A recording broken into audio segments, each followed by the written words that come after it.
Est-ce que le bull run va revenir de manière imminente? C'est la question que tout le monde se pose et on va tâcher d'y répondre dans cette vidéo. Une vidéo où je veux faire un petit peu d'analyse technique. C'est très rare que je fasse de l'analyse technique sur la chaîne Dr Crypto pour plein de raisons. Parce que généralement, j'ai pas envie de vous saouler avec des graphiques, des chiffres et des indicateurs. Mais cette fois-ci, on va le faire parce que c'est extrêmement important de comprendre ce qui se passe actuellement sur le marché crypto. Et ce qui se passe, c'est très simple. Donald Trump a officialisé ses droits de douane cette nuit et il y a beaucoup de réactions par rapport à ça. On a le détail de tous les droits de douane. Pour certains pays, c'est moins violent que pour d'autres. Et le S&P 500 a bien sûr réagi avec une forte baisse ce matin lors de l'ouverture. Mais nous, ce qui nous intéresse effectivement, c'est le Bitcoin, les crypto-monnaies en général. Et on va donc parler de trois indicateurs qui sont extrêmement importants à prendre en compte. On arrive du coup sur le BTC. Les nouvelles concernant les tarifs ont été validées et ont été pricées depuis un moment d'ailleurs. Enfin, pricées pas tout à fait parce qu'il va falloir attendre jusqu'au 15 avril de vérifier que tout est OK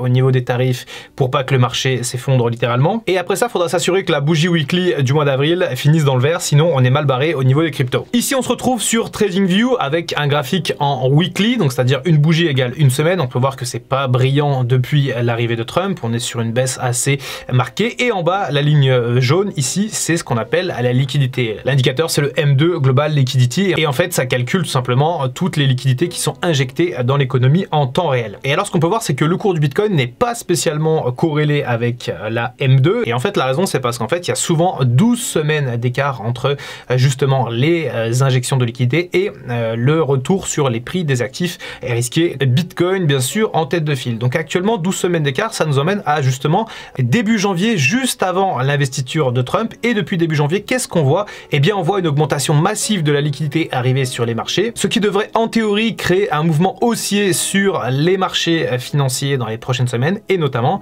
sur les crypto-monnaies, notamment le Bitcoin en tête. Le deuxième indicateur que j'aimerais vous montrer, c'est le H-Ribbon. Alors le H-Ribbon, c'est tout simplement un indicateur qui analyse la santé des mineurs de Bitcoin et cet indicateur, il vient de s'activer pour la première fois depuis 8 mois. Alors concrètement, ça veut dire quoi? Eh bien, ça veut dire que les mineurs arrêtent de capituler et historiquement, ce signal a toujours annoncé des hausses assez importantes pour le Bitcoin. Regardez, on le voit ici, à chaque fois que le H-Ribbon a été activé, derrière, on est parti sur une montée. Et ça, c'est vraiment arrivé à chaque fois qu'on a eu la pastille bleue du H-Ribbon, donc c'est plutôt positif sur un horizon de temps court terme, bien sûr. Alors, il y a aussi le RSI qui est un indicateur vraiment important à surveiller. Le RSI, c'est quoi? C'est en fait un indicateur qui mesure la force du marché et le RSI a cassé une résistance qui tenait depuis novembre, donc ça aussi, on va surveiller de près. Alors, il faut également qu'on parle du MACD qui est un indicateur qui est très suivi. Pourquoi? Parce que tout simplement, à chaque fois que le MACD croise, eh bien, on entre soit dans un cycle baissier, soit dans un cycle haussier. On peut le voir ici, historiquement, les zones en vert, ce sont les zones de hausse et les zones rouges, ce sont les zones de baisse. On va zoomer un petit peu sur ce qui s'est passé les derniers mois et on le voit à chaque fois que ça croise, soit dans un sens ici, soit dans l'autre un petit peu plus tôt. Dès que la ligne rouge passe au-dessus de la ligne bleue, on est en phase haussière. Dès que la ligne bleue passe au-dessus de la ligne rouge, on est en phase baissière. Ça, c'est extrêmement clair et depuis le début de l'histoire de Bitcoin, c'est comme ça.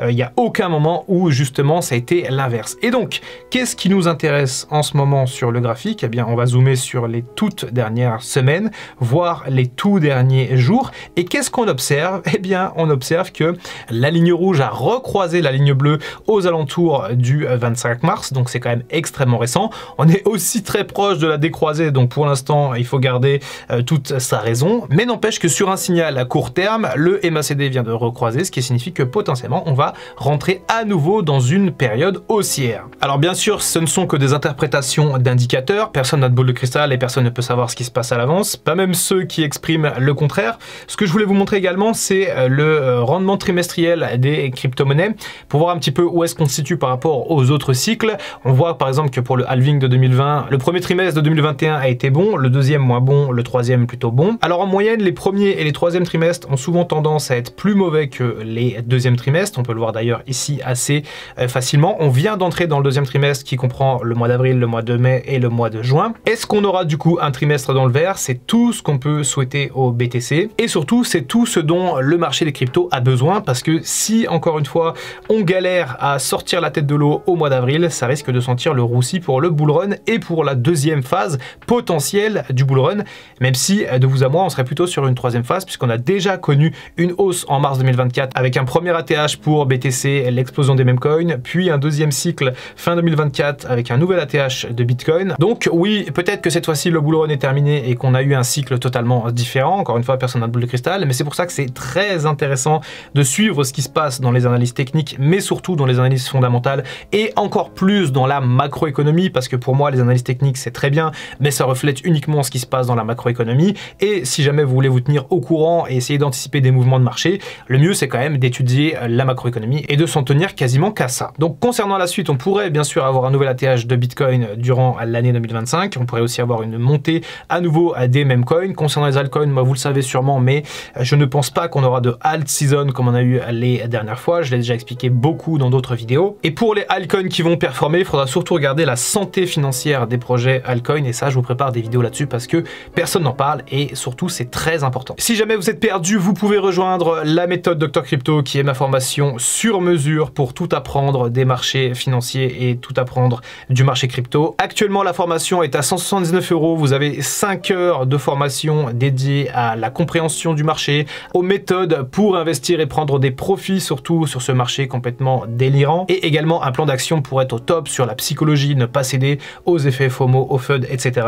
Je vous glisse le lien dans la description. Si jamais vous êtes curieux, n'hésitez pas à aller voir. Pourquoi je vous reparle de la formation? Parce qu'en fait, en ce moment, il y a pas mal de gens qui l'apprennent et qui, semble-t-il, souhaitent se former avant potentiellement la deuxième jambe haussière du bull run, ce qui au passage n'est pas une mauvaise idée. C'était Dr Crypto, on se retrouve très bientôt pour une prochaine vidéo. En attendant, comme d'habitude, prenez soin de vous et prenez soin de votre portefeuille. I can feel the blood creeping up from the heathens. Got will, got fight, got pride, got reason. If they wanna go eat, then you know I'm gon' feed them. If you're coming for me, hope you're ready for a demon.